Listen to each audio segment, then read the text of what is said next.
Everyone, welcome to my channel. So guys, हम लोग कर रहे थे मॉलिक्यूलर बेसिस ऑफ इनहेरिटेंस, जिसमें हमने डीएनए के स्ट्रक्चर को डिटेल में पढ़ना शुरू किया था। मैंने आपसे बताया था कि कैसे डीएनए का स्ट्रक्चर ऑर्गेनाइज है। हमने ये चीज़ पढ़ी थी कि डीएनए बेसिकली एक टाइप का न्यूक्लिक एसिड है। It's a type of nucleic acid, और ये जो हमारा न्यूक्लिक एसिड है ये बेसिकली तीन चीज़ों का बना हुआ है। एक हमारा नाइट्रोजन बेस से बना हुआ है, एक हमारा पेंटोज राइबोज शुगर, 5 कार्बन वाली शुगर जिसका नाम है राइबोज, ठीक है, और साथ ही एक फॉस्फेट ग्रुप अटैच्ड है। तो ये तीन चीज़ें हमारी कंबाइन होती हैं एंड ये बनाते हैं न्यूक्लियोटाइड।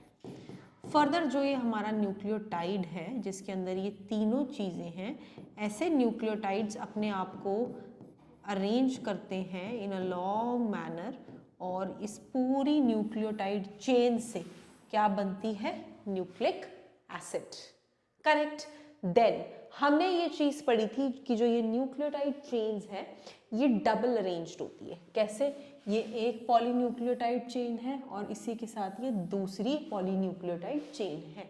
तो दोनों न्यूक्लियोटाइड चेन्स अरेंज होके बनाती हैं डीएनए हेलिक्स। ये डीएनए हेलिक्स में अंदर की साइड अटैच्ड होते हैं base pairs, for example adenine, thymine, guanine, cytosine, इस तरीके से। करेक्ट। चलिए अब आगे रीड करते हैं।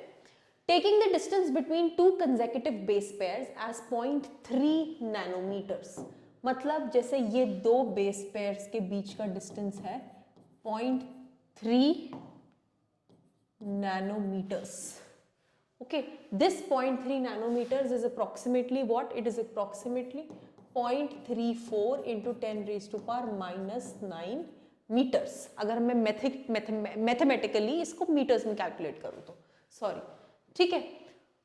If length of the DNA double helix in a typical mammalian cell is to be calculated, मतलब अगर मैं इस पूरी DNA हेलिक्स की लेंथ कैलकुलेट करूं तो मैं कैसे करूंगी? I'll do number of base pairs, कि जितने मेरे बेस के पेयर्स हैं 1 2 ऐसे करके, multiply by distance between each, हर किसी के बीच में डिस्टेंस। तो एक डीएनए हेलिक्स में हमारे 6.6 into 10 raise to power 2 base pairs हैं। Okay,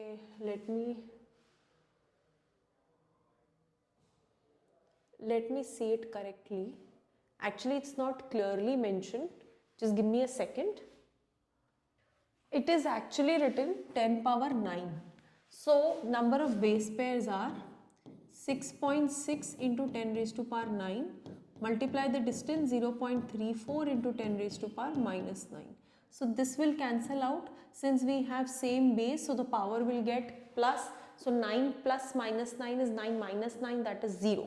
So we have 6.6 multiplied by 0.34. So if you calculate, this will come out to be approximately 2.2 meters. Thus the length of DNA helix in a human is 2.2 meters. Now this length 2.2 meters of a DNA helix is far greater than the dimension of a typical nucleus. Now this DNA helix is actually arranged in those chromosomes. Fine. Now it is very difficult to arrange such a long 2.2 meter nucleotide chain in a nucleus. So how is it actually arranged?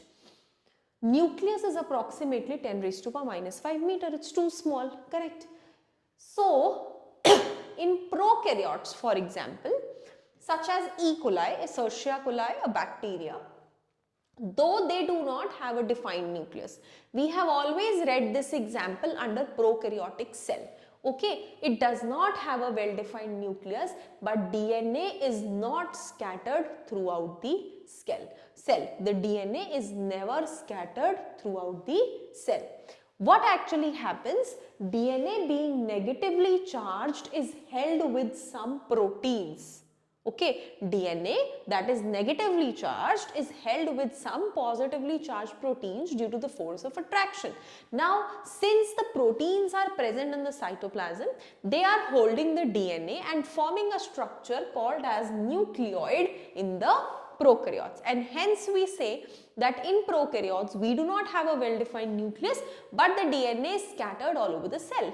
Right, it is present as nucleoid. So how is it present? DNA is present in club with the positively charged proteins. Fine. So the DNA in nucleoid is organized in large loops held by proteins. Whereas in eukaryotes, this organization is much more complex. There is a set of positively charged basic proteins called as histones. So this is a new thing. What? That in eukaryotes, what is present?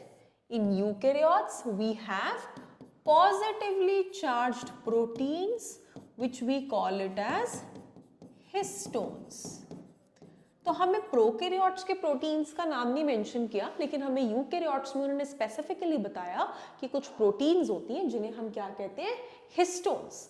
ये protein acquire करती हैं charge depending upon the abundance of amino acid residue with charged side chains.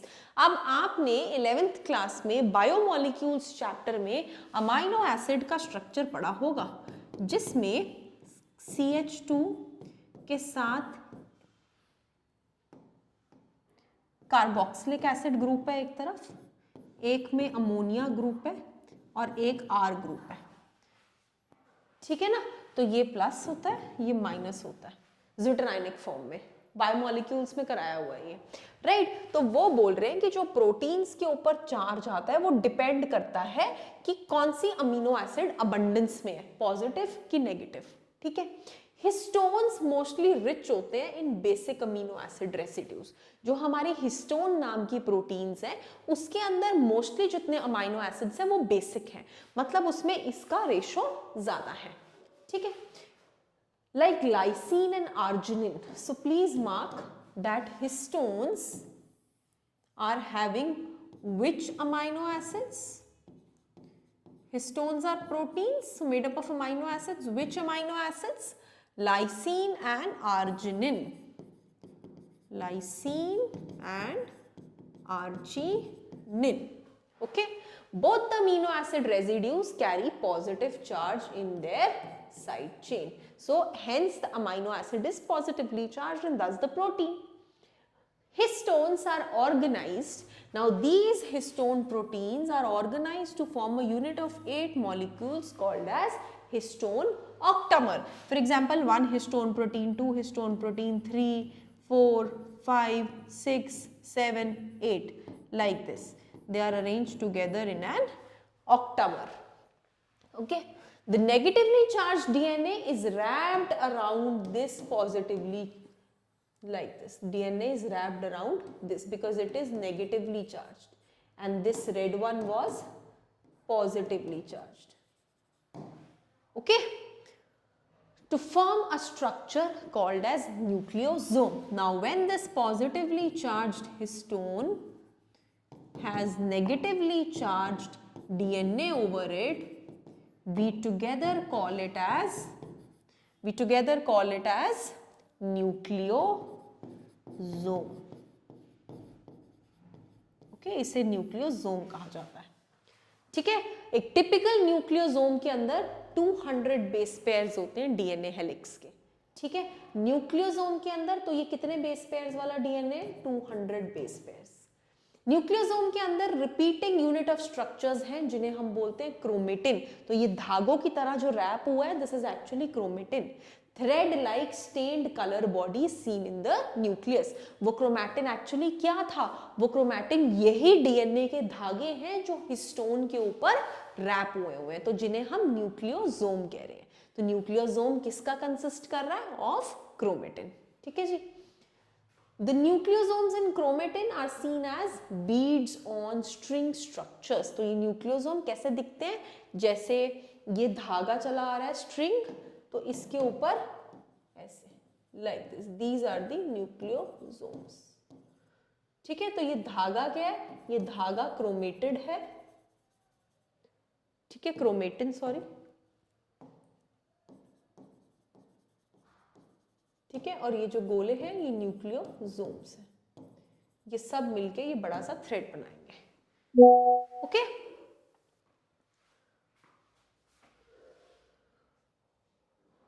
that's it. We complete till here. From here onwards, we'll proceed in the next lecture. Thank you so much for watching my video.